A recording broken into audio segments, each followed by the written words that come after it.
If you've watched this channel before, you know I like making lists and ranking videos. With the NBA playoffs finally here, I wanted to go big and outdo the typical top 5 or top 10 style I usually go with.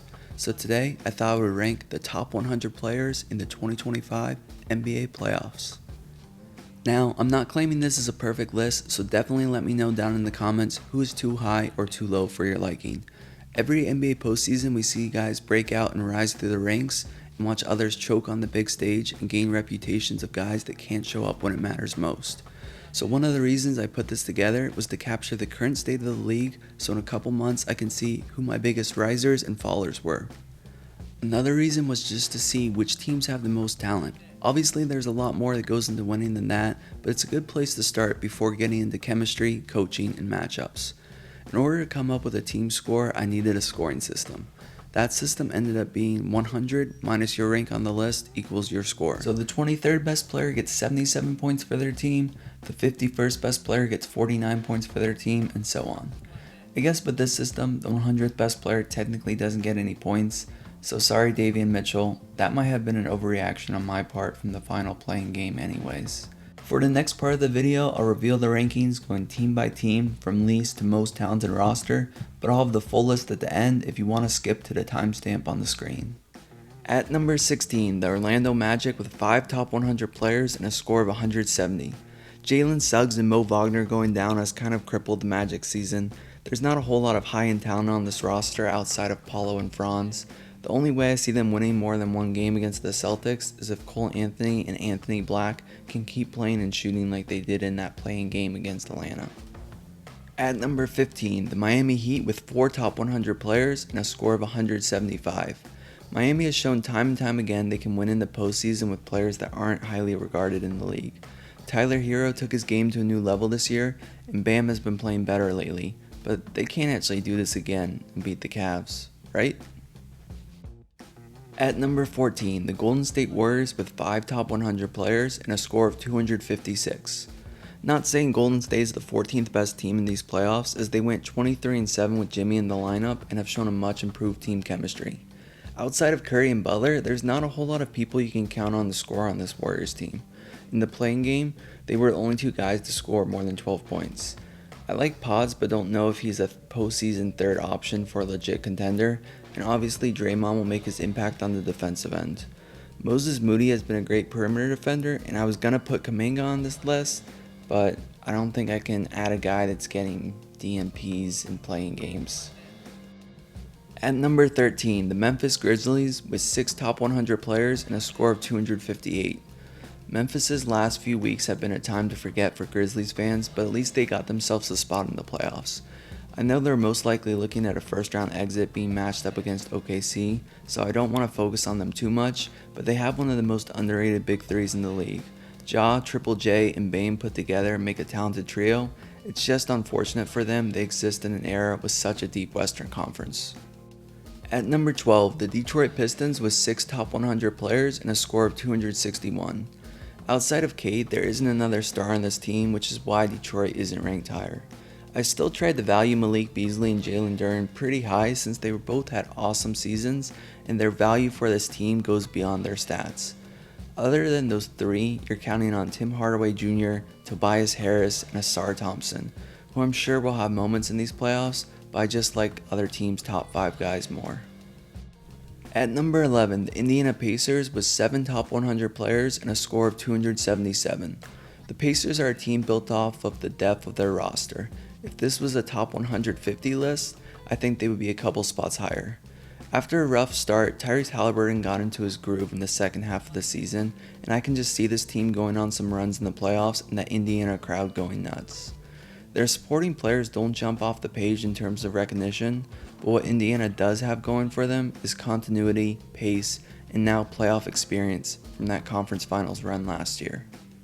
At number 10, the Houston Rockets with 7 top 100 players and a score of 307. The Rockets won 52 games and finished second in a brutal Western Conference, but it still feels like they're getting no respect. They're the one team that you could realistically see 4 different guys being their best player this postseason. The offense should run through Şengün and secondarily Jalen Green, But after a breakout year, I know a lot of people are excited to see if Amen Thompson can take another step forward. And don't forget about the championship experience of Fred VanVleet. At number 9, the Los Angeles Clippers with 7 top 100 players and a score of 312. I like the Clippers more than 8 other postseason teams this year, as long as you can guarantee me that they stay healthy. I guess something that separates them apart is this coaching staff and the great job they've done. Harden has had his best year since he was a Rocket, Kawhi is finally healthy, and Zubac and Norm Powell give them 4 strong key players surrounded by good defensive role players. It hasn't been a strong last few postseasons for their stars, but I'm tempted to say they could make a run and give OKC their toughest test in the West. At number 8, the Milwaukee Bucks with 6 top 100 players and a score of 317. Dame Lillard is coming back, so that's great for basketball fans that he is alright, and we also get another star player back in the rotation. I made a video on the Bucks a couple weeks ago, and I've been watching them more than normal. I forgot what an impactful player Bobby Portis is now that he's back from his suspension, and I know the Bucks are happy to have him back. Kevin Porter Jr. stepped up in Dame's absence. Brook Lopez doesn't get enough credit for aging gracefully and always being out there. That being said, this team's ceiling depends on whether Dame is rusty and whether Giannis has a few legendary playoff moments still in him. Milwaukee has had some rough moments this year, but they still have the best player in the conference, and that gives them a chance.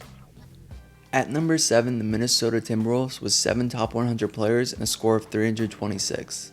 Anthony Edwards looked amazing last postseason, and I'm interested to see what he has in store this time without Cat and going into the first round as an underdog. I feel like I had Julius Randle a bit too high, but in the second half of the season it seemed like he started to gel with this team. Rudy Gobert in the playoffs can't make Wolves fans feel too confident given his record, but a lot of these guys were key in getting them to the Western Conference Finals last year, so we know their game translates to the postseason.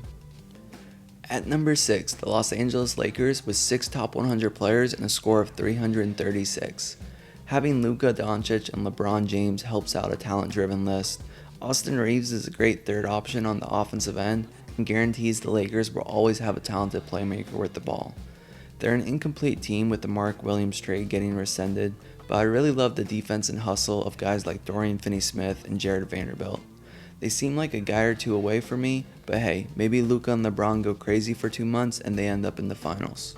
Number 5, the Denver Nuggets with 6 top 100 players and a score of 349. Having the number 1 player in the world helps. Nikola Jokic elevates his teammates more than any other player, and the Nuggets have 6 guys they can count on. The problem for them is there's a huge drop off after that, and one of their young guys will have to step up for them to make a run. It was just 2 years ago where he seemed like a top 20 player and MPJ and Aaron Gordon were in that top 50 range. It feels like so much time has passed and all that's happened since then, but we'll see if Denver still has the championship spirit and fight. At number 4, the Cleveland Cavaliers with 6 top 100 players and a score of 365. Some fans are convinced this Cavs team is built for the regular season and won't be the same the deeper we get into the playoffs. I haven't been impressed with the Cavs' postseason appearances in recent years, but Kenny Atkinson has made Cleveland look like a new team. Their core 4 of Mitchell, Mobley, Garland, and Allen is right up there with anyone in the league, and bringing guys off the bench like DeAndre Hunter and Ty Jerome just seems unfair. I may have them on upset watch for whoever comes out of that Pacers-Bucks series, but I'm willing to eat my words if the Cavs keep this amazing run going. At number 3, the New York Knicks with 6 top 100 players and a score of 366. I love their starting 5 and so does Tom Thibodeau since he doesn't want to play anyone else. Hopefully Jalen Brunson is 100% healthy because they're not going anywhere without him being at his best. Bridges and Anunoby seemed underutilized except for when Brunson was out, and maybe their confidence and rhythm carries over. Towns had a great offensive year, but I worry about their rim protection if they are barely going to play Mitchell Robinson. And every team needs a guy like Josh Hart. That being said, they have some guys on the bench who aren't that bad. Hopefully McBride, Robinson, and either Wright or Shamet get some minutes to help keep their starters fresh so they don't break down like last year. At number 2, the Oklahoma City Thunder with 9 top 100 players and a score of 426. The 7th best record in NBA history and one of the youngest current teams in the league, this year seemed too easy for the Thunder. Coach Mark Daigneault would play so many guys, 1, because the team is so deep, and 2, because they were blowing everyone out.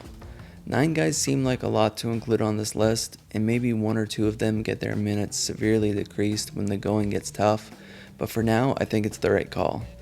SGA will show up and be consistent, I have no doubt about that. The question for me is how do J-Dub and Chet perform? To break through and win the title, I think they need at least one of these guys to go to another level. Oh, and their next 3 best guys, Hardenstein, Dort, and Caruso, are just a nightmare for other teams to play against. At number 1, the Boston Celtics with 7 top 100 players and a score of 449.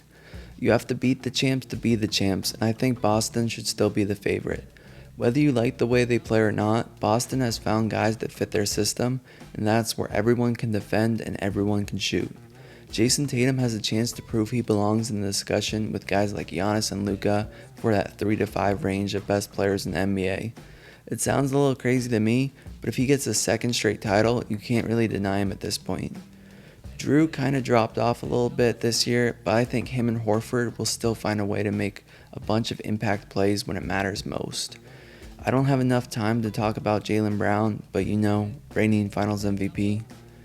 Derek White is the perfect guard for Mazzulla's system, and then you have Kristaps Porzingis, who's the cherry on top of the ice cream sundae that is the Celtics team.